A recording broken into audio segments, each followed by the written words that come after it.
అనే సంస్థను మరి క్రియేట్ చేసిండ్రు. వారిని చాలాసార్లు కూడా మీడియా మిత్రులు అడిగినప్పుడు వారు చెప్పింది ఏందయ్యా అంటే, నాకు హిట్లర్ అంటే ఆదర్శం, మరి హిట్లర్ యొక్క జీవిత చరిత్ర నుంచే నేను ఈ హైడ్రా పేరును తీసుకున్నాను అని చెప్పి తను బాహాటంగానే హిట్లరు తనకు ఆదర్శం, హిట్లరు ఆనాడు నాజీ జర్మనీలో ఏ విధంగా అయితే లక్షలాది మందిని ఊచకోత కోసిండో, రక్తపాతానికి తెరలేపిండో, ప్రపంచాన్నే మరి అతలాకుతలం చేసిండో, ఆ విధంగా తెలంగాణ రాష్ట్రాన్ని అతలాకుతలం చేయడానికే నేను ఈ జీవో నెంబర్ 99 హైడ్రాని తీసుకొచ్చినని రేవంత్ రెడ్డి గారు చాలాసార్లు కూడా మరి చెప్పిండు. ఇలా హైడ్రా ద్వారా జరిగిన దారుణాలు అన్నీ ఇన్ని కాదు. తెలంగాణలో భారత రాష్ట్ర సమితి మొదటి రోజు నుంచి కూడా హైడ్రాకు వ్యతిరేకంగా పోరాటం చేస్తున్నారు. 2024వ సంవత్సరంలో హైడ్రా మొదలు చేసిన తొలి నాళ్లలోనే దివ్యాంగుల కాలనీ, మహబూబ్నగర్ జిల్లా కేంద్రంలో దివ్యాంగుల కోసం ఒక కాలనీ పెడితే, ఆ దివ్యాంగుల కాలనీలు పిల్లలు చదువుకునే పుస్తకాలను కూడా చిదిమి వేసి వాళ్ళ బాల్యాన్ని నాశనం చేసి మరి హైడ్రా ఆ దివ్యాంగుల కాలనీ అంతా కూడా నేలమట్టం చేసింది. అదేవిధంగా సున్నం చెరువులో, కూకట్పల్లిలో పేదవాళ్ళందరూ కూడా ఎక్కడెక్కడి నుండో వచ్చి ప్రభుత్వం దగ్గర నుంచి పర్మిషన్లు తీసుకుంటే రాత్రికి రాత్రి పోయి అక్కడ కూడా ఎన్నో భవనాలను లేకపోతే గుడిసెలను నేలమట్టం చేశారు హైడ్రా అధికారులు. ఇక మీకు అదేవిధంగా అమీన్పూర్ దగ్గర కూడా అదేవిధంగా ఎన్నో బిల్డింగులు నేలమట్టం చేసిండ్రు. అదేవిధంగా వీళ్ళ నుంచి స్ఫూర్తి తీసుకొని వెలుగుమట్లలో, ఖమ్మంలో అయితే ఖమ్మంలో వెలుగుమట్లను గాజాలాగా నేలమట్టం చేసిండ్రు మరి ఈ కాంగ్రెస్ నాయకులు, హైడ్రా అధికారులు.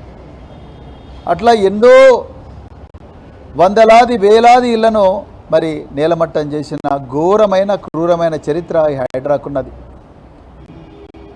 ఇక మిత్రులారా, ఈరోజు గౌరవ హైకోర్టు ఏ స్థాయిలో ఆర్డర్లు ఇచ్చిందంటే 63 కోర్టు ధిక్కరణ ఆదేశాలు ఇలా మరి హైడ్రా కమిషనర్ మీద ఉన్నాయంటే మీరు అర్థం చేసుకోండి ఈ రాష్ట్రంలో ఎంత అరాచక పాలన నడుస్తున్నదో.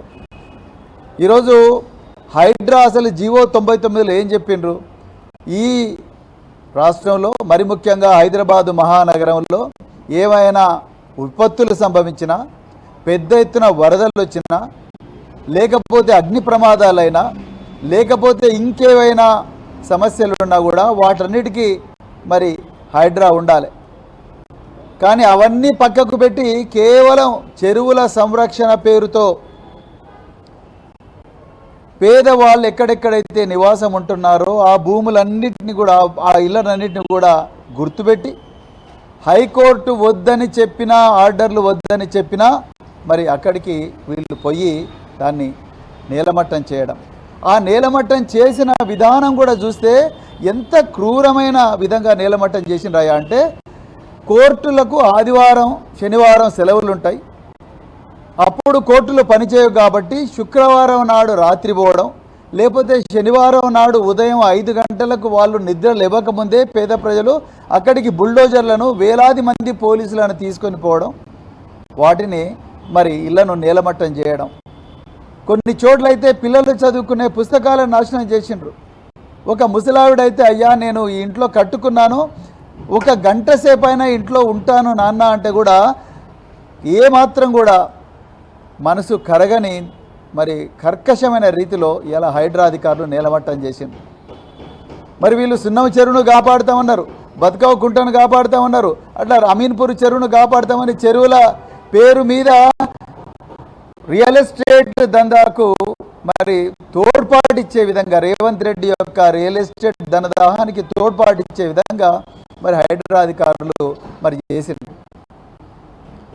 మరి అన్ని చెరువులు కాపాడుతామన్న వాళ్ళు దుర్గం చెరువు పక్క నుండే రేవంత్ రెడ్డి సోదరుడు అనుముల తిరుపతి రెడ్డి బంగ్లాను మాత్రం హైడ్రా అధికారులు వదిలేసిండ్రు. ఆయనకు మాత్రం 15 రోజులు కోర్టుకు పోయే సమయం ఇచ్చిండ్రు. ఆ కోర్టుకు పోయి ఆయన స్టే తెచ్చుకునే సమయం ఇచ్చిండ్రు. దాని తర్వాత ఆయన పూర్తిగా మర్చిపోయారు. అంటే ధనవంతులు ఎక్కడైతే నివాసం ఉంటున్నారో ఆ ఇళ్ళ జోలికి కూడా పోలేదు హైడ్రా అధికారులు. ఎక్కడెక్కడైతే పేద ప్రజలు ఉన్నారో, దిగువ మధ్యతరగతి ప్రజలు ఉన్నారో, వలస కూలీలు ఉన్నారో వాళ్ళని మాత్రం నిర్దాక్షిణ్యంగా మరి బయటపడేసింది. ఇంతకన్నా ఘోరం ఉంటుందా? బౌద్ధూరుగూడలో అయితే 600 మంది హైడ్రా అధికారులు ఉదయమే 6 గంటలకి పోయి మా బుల్లెట్ ట్రైన్ కోసం ల్యాండ్ సెక్యూర్ చేస్తున్నామని చెప్పి బౌద్ధూరుగూడకు పోయినారు.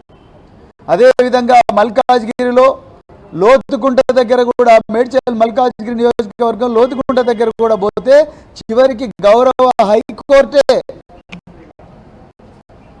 ఈ తెలంగాణ పోలీసులతో చేత కాదు, మేము ఆర్మీ అధికారులకు ఆర్డర్ ఇస్తున్నాం, ఆర్మీ అధికారులే ఈ భూములను కాపాడాలి, హైడ్రా కమిషనర్ను అరెస్ట్ చేయాలి అని చెప్పేసి ఆర్డర్ ఇచ్చిండ్రంటే మీరు ఒక్కసారి ఆలోచించండి తెలంగాణ ప్రజలారా.